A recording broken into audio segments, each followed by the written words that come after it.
Saya ulang lagi, kalaulah menteramak yang kita tuduh itu hukumnya wajib, jangan yang menyampaikan perkara yang wajib itu hukumnya wajib. Dan kalaulah tidak kita itu yang kita perjuangkan perkara-perkara sunnah, jalan-jalan yang sampai kepada perkara yang sunnah hukumnya sunnah juga. Saya nak buat dua tiga contoh supaya kita dapat paham.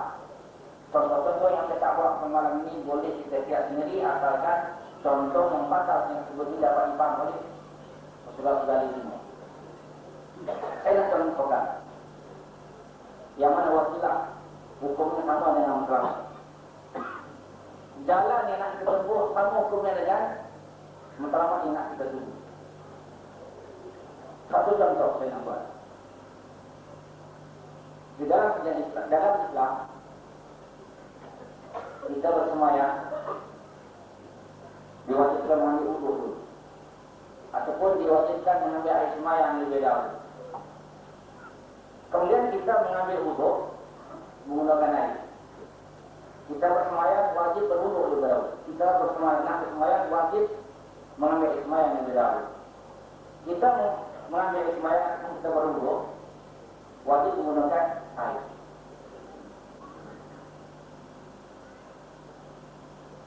Jadi kita nak berwudu menggunakan air. Jadi kalau takdirnya dalam satu masyarakat umat Islam atau satu kampung umat Islam,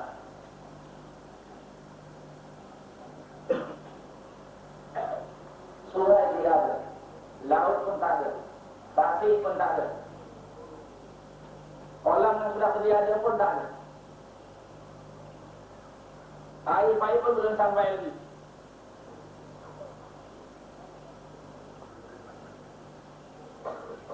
Kecuali orang kampung itu atau masyarakat Islam di tempat itu boleh dapat air dengan cara menggali perigi. Menggali perigi itu yang dikatakan wasilah. Jadi menggali perigi hukumnya wajib. Kenapa nak menyempurnakan yang wajib? Sebab nak mengambil air semayam itu adalah wajib dengan air. Tak dapat dihasilkan air kecuali dengan menggali perigi. Maka menggali perigi juga hukumnya wajib. Sama dengan hukumnya menggunakan air untuk berwudu tadi, hukumnya wajib.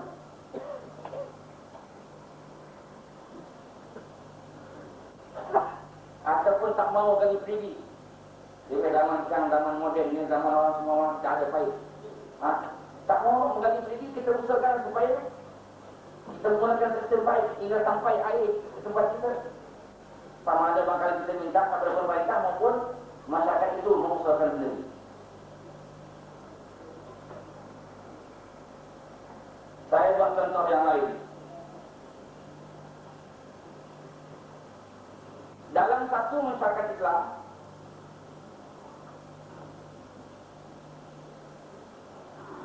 fardu kifayah hukum. Fardu kifayah hukumnya ada golongan yang dapat mewujudkan sebuah kedai untuk keperluan masyarakat Islam. Untuk keperluan membeli belah masyarakat Islam begitu.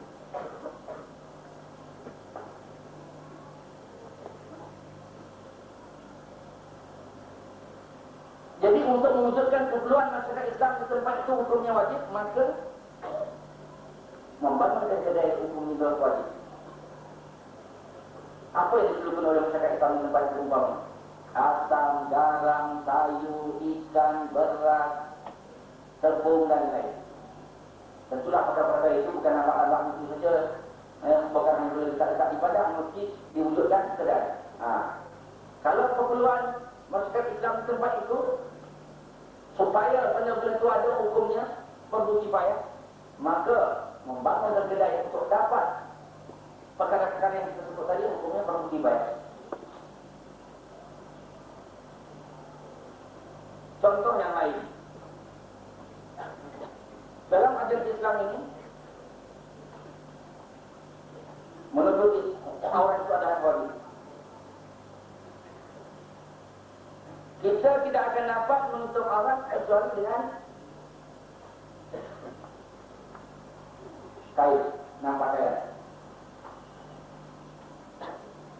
Pakaian kita ini dibuat daripada kain dibuat daripada benang. Benang tidak akan diperoleh kalau tidak ditanam kapas. Jadi daripada tanam kapas, setelah kapas dapat dikilang pula, buat kilang kapas untuk nak buat benang, hinggalah kilang kain, hingga jadi kain. Kemudian setelah jadi kain, ada yang kedai untuk membuat pakaian. Itu semuanya hukumnya wajib. Sama dengan hukumnya wajib mentok orang. Ini yang dimasukkan keluarkan untuk hukum al-maqasid. Malah itu mewajib ilahi bahwa wajib. Contoh yang lain, saya nak banyak bawa contoh-contoh supaya kita faham. Di antara perumahkan Islam, dia itu sudah menjadi sunatullah. Bukan saja berarti kepada umat Islam, bahkan berarti kepada semua manusia. Tak kira sama dia Islam ataupun bukan Islam, tak dapatlah diberkati. Jadi sudah menjadi sunatullah manusia, termasuk umat Islam tak boleh lepas daripada sakit. Bila sakit memerlukan kepada ubat. Sakit memerlukan ada tempat rawatan dan lain-lain lagi. Jadi masyarakat Islam di tempat itu berusaha untuk dapat melahirkan seorang doktor atau lebih, dapat melahirkan perubatan, dapat melahirkan satu tempat rawatan orang-orang yang sakit. Itu semuanya hukumnya wajib, tetapi wajib kifayah, fardu kifayah.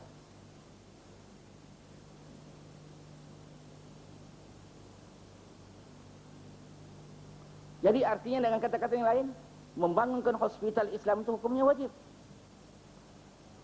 Wajib kifayah ataupun fardu kifayah. Membangunkan klinik-klinik secara Islam itu adalah hukumnya fardu kifayah. Contoh yang lain, di antara keperluan masyarakat, sama ada masyarakat Islam atau masyarakat bukan Islam, itu perlunya kepada beras,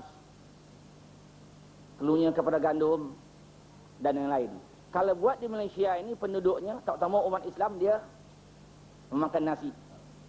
Nasi itu asalnya daripada beras. Beras daripada padi. Padi ada pokoknya.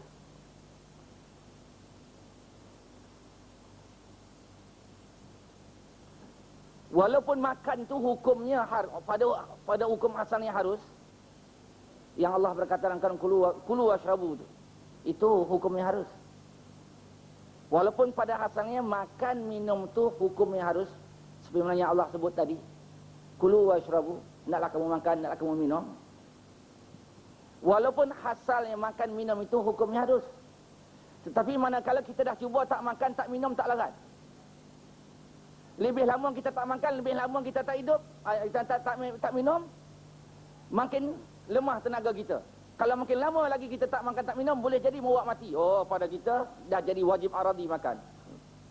Makan dan minum tu jadi wajib aradi, walaupun hukum asalnya harus, tetapi dalam pengalaman kita dah cuba tak mau nak makan tak minum, tak usah 3-4 hari. Biasa makan pukul 12, lewat 3 pukul 3 pun dah bersungut kita. Apa ni lambat sangat makan di tempat kursus ni. Kita biasa pukul 12. Ini apa hal ni pukul 3 makan, perut saya dah bunyi-bunyi dah, menyanyi dah. Dah berlagu-lagu. Ada setengah orang kata begitu. 3 jam saya lewat, dia dah gaduh dah. Perut dia dah tak boleh menanggung. Tenaga dia dah lemah. 3 jam, kalau 3 hari, jatuh terus. Kalau 30 hari, insya-Allah mati. Jadi walaupun makan minum tu hukumnya harus pada asalnya, tetapi dalam pengalaman manusia, kalau dia tak makan, tak minum, dia tak larat. Jadi sudah jadi wajib aradi pula makan dan minum. Jadi sedangkan makanan orang Islam di Malaysia ni, ataupun masyarakat Malaysia ni, dia memakan nasi. Nasi itu daripada beras, beras daripada padi. Kalau begitu, perlu kifayah